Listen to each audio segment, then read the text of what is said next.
చేరట ఈ రోజా రేపా అన్నట్లుగా ఉందట. పూర్తిగా 19 మంది సిద్ధమయ్యారా, లేకపోతే ఏదో రెండో విడత లిస్ట్ ఇస్తారా? మీకున్న అప్డేట్స్. అందరికీ నమస్కారం అండి. సార్, మీ అందరికీ తెలుసు, మొన్న జనసేన పార్టీ అధినేత పవన్ కళ్యాణ్ గారు, చంద్రబాబు నాయుడు గారు ఇద్దరు కలిసి మాకు 24 పోటీ చేస్తామని వాళ్ళు అనౌన్స్ చేయడం జరిగింది.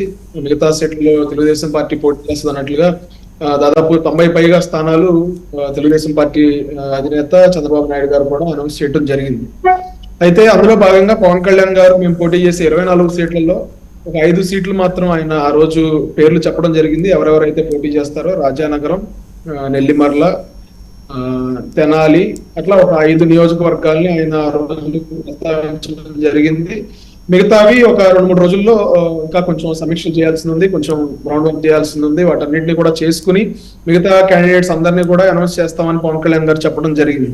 సో ఈ సందర్భంగా కొంత మార్పులు చేర్పులు జరగటం, అదేవిధంగా మా ఉమ్మడి తూర్పుగోదావరి జిల్లా అధ్యక్షులు కందులు దుర్గేష్ గారిని అక్కడ కొన్ని పరిస్థితుల దృష్ట్యా ఆయన రాజమండ్రి రూరల్ నుంచి కంటెస్ట్ చేద్దామని అనుకున్న పరిస్థితుల్లో అక్కడ కొంచెం డిస్కషన్స్ జరిగి సలహాలు సూచనలు తీసుకుని కొంత టీడీపీ వారితో కూడా చర్చలు చేసిన తర్వాత నిడదవోలు వెళ్లి పోటీ చేయవలసిందిగా అక్కడ దుర్గేష్ గారిని కూడా మా అధిష్టానం కోరటం జరిగింది. దాని మీద కూడా ఆయన నిర్ణయాన్ని అధిష్టానానికి చెప్పడం జరిగింది. సో ఈ క్రమంలో పవన్ కళ్యాణ్ గారు సెకండ్ లిస్ట్ ని అనౌన్స్ చేస్తారనే ఒక ప్రచారం అయితే ఖచ్చితంగా జరుగుతా ఉంది. ఎప్పుడు అనౌన్స్ చేస్తారని చెప్పి మేము కూడా చాలా ఉత్కంఠగా ఎదురు చూస్తా ఉన్నాం, అన్ని పార్టీలతో పాటు. వెరీ సూన్ అది బయటికి వచ్చే అవకాశం. అంటే కిరణ్, ఎంతమంది సెకండ్ లిస్టా లేకపోతే మొత్తం 19 మందిని ప్రకటిస్తారా? నాకున్న అప్డేట్స్ ఏంటంటే 10 మందిని సిద్ధం చేశారు అని.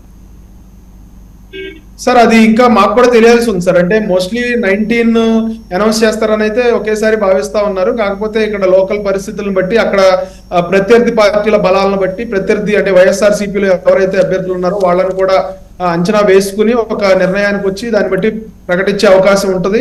సో అందులో భాగంగానే సెకండ్ లిస్ట్ రావచ్చు, లేదంటే సెకండ్ లిస్ట్ లోనే అన్ని పేర్లు కూడా వచ్చే అవకాశం ఉంది. సో ఎవరెవరికి ఈసారి టికెట్లు దొక్కే అవకాశం ఉంటుంది మీకున్న అంచనా ప్రకారంగా? జనసేనలో కీలకమైన నాయకులా, లేకపోతే వేరే పార్టీ నుంచి వచ్చిన ఎమ్మెల్సీలు వచ్చారు, ఎమ్మెల్యేలు వచ్చారు, వాళ్ళ వైపు కూడా మొగ్గు చూపించే అవకాశం ఉంటుందా?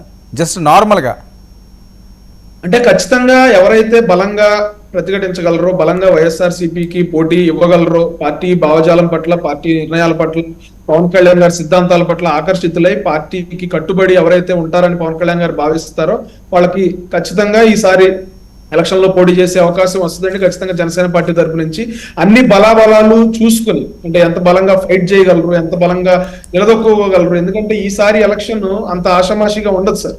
జగన్మోహన్ రెడ్డి గారికి లాస్ట్ టైం ఓన్లీ డబ్బు మాత్రమే ఉంది. ఈసారి డబ్బు ప్లస్ అధికారం రెండింటిని కూడా అతను చాలా భయంకరంగా దుర్వినియోగం చేస్తాడనే ఒక ఆరోపణలు వస్తున్న పరిస్థితుల్లో చాలా బలమైన క్యాండిడేట్స్ ని అభ్యర్థులుగా పెట్టాలి. ఇరు పార్టీల నాయకుల్ని, అంటే తెలుగుదేశం జనసేనతో ఈ రోజు మేము ఎలక్షన్ కి యాజ్ ఆన్ డేట్ వెళ్తున్నాం కాబట్టి బలంగా రెండు పార్టీలని కలుపుకుని సమాయత్నం చేసుకుని సమన్వయపరుచుకుని ఎవరైతే చేయగలరని పవన్ కళ్యాణ్ గారు భావిస్తారో వాళ్ళకి మాత్రం ఖచ్చితంగా ఈసారి అవకాశం ఇవ్వబోతా ఉన్నారు. సో ఓవరాల్గా 24 మందికి సంబంధించి ఖచ్చితంగా గెలిచేవాళ్ళు ఉంటారు బరిలో. అది ఎవరైనా బలంగా ఫైట్ చేసేవాళ్ళు, బలంగా వైఎస్ఆర్సీపీని ఎదుర్కోగలిగి ఈసారి, ఎందుకంటే సార్ 25 లక్షల పైచీలకు దొంగ ఓట్లు రిజిస్టర్ చేసుకుని జగన్మోహన్ రెడ్డి గారు అన్ని రకాలుగా, అంటే సామదాన దండోపాయాలు అంటారు కదా, అన్ని రకాలుగా దౌర్జన్యం చేయడానికి రెడీగా ఉన్నారు.